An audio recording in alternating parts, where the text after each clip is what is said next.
Like there's no question that we were going to win in Afghanistan. There's no question that we were going to win in Iraq. The superior nature of our military is such that that is not a consideration that we really ever have to consider. So we just have to, like, how do we kill the most people the fastest to assure victory? Like that's really the question. Proximity really does matter.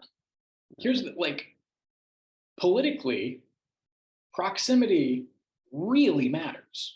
Economically, proximity matters. Like, your relationships with people are determined in large part by your proximity, because culture is proximal, culture is regional. Like, the experiences that people have, the relationships that people build are by and large nested within the idea of proximity. Like, you are close to the people with whom you share physical space, usually.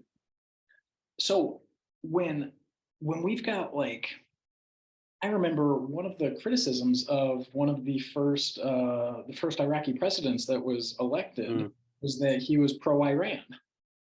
Right. And it's like, doesn't that make a certain amount of sense? Like, doesn't it make a certain amount of sense that the guy who's going to lead your country in whatever way that looks in Iraq and their parliamentary system is going to be friendly towards the country that's right next door, that shares some cultural ties, that shares some ethnic background? Like that, why would that be unthinkable or unconscionable? Same in Ukraine. Like, doesn't it make a certain amount of sense that the guys that they elect want to have a good relationship with the people right next door? Like, who looks at that and thinks, well, that's a bad idea. That doesn't make any sense. Why would we want that? Because and it seems like the US just consistently demonstrates, like, if we go into a country, we're going to win. Okay, but we're not going to pick hard fights necessarily. Like, there's no question that we were going to win in Afghanistan. There's no question that we were going to win in Iraq.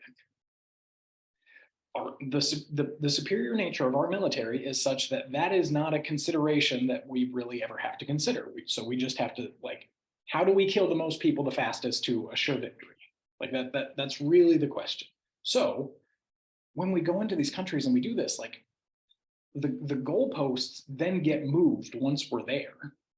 Well, it's like, okay, we won, but, like, okay, so we're trying to go to, like, stabilization. Okay, so we need to stabilize things. Then we need to reestablish some form of normalcy so that people can, get groceries and drive their cars and have gasoline and have the necessary inputs into your economy to live a normal life. Right, the civil piece of that. Yes. So we're really bad at that last part. We're really bad about establishing a civil peace, because our idea of what an effective leader in these countries looks like is, hey, you're going to do whatever we tell you to, right? And if not, like, you are not going to have the support of the greatest military that the world has ever known. So do what we say, yes.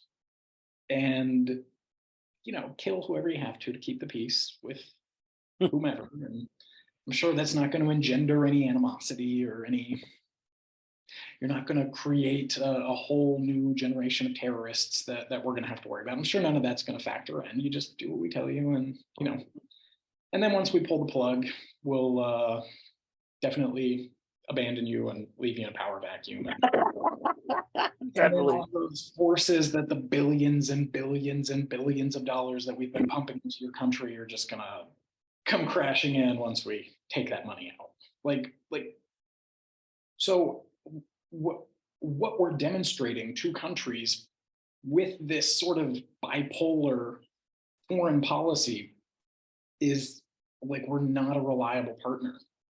We're like, whoever can benefit financially the most in the short term, let's say, like, they're trying to make Ukraine last as long as possible, right? Ukraine would have been over by now if it wasn't for the US dumping billions of dollars into the hands of whatever third parties actually benefited from it. It sure as shit wasn't the Ukrainians, but the Ukrainians have lasted a little bit longer than they otherwise would have. What do we, the American people, get out of any of this? Like it's very frustrating to watch. It's very frustrating to watch.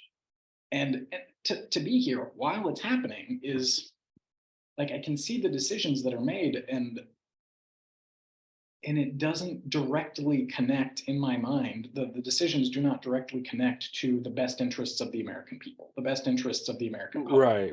And it's surreal. The world is safe for our interests. Like, I don't see it. Yeah, and it's surreal to actually be like in the quote fight, right? At the same time when you're like, wait a minute, what are you doing?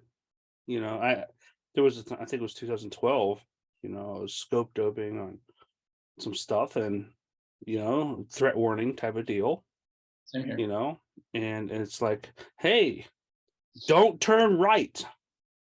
Why? Because they're like thinking about shooting you down.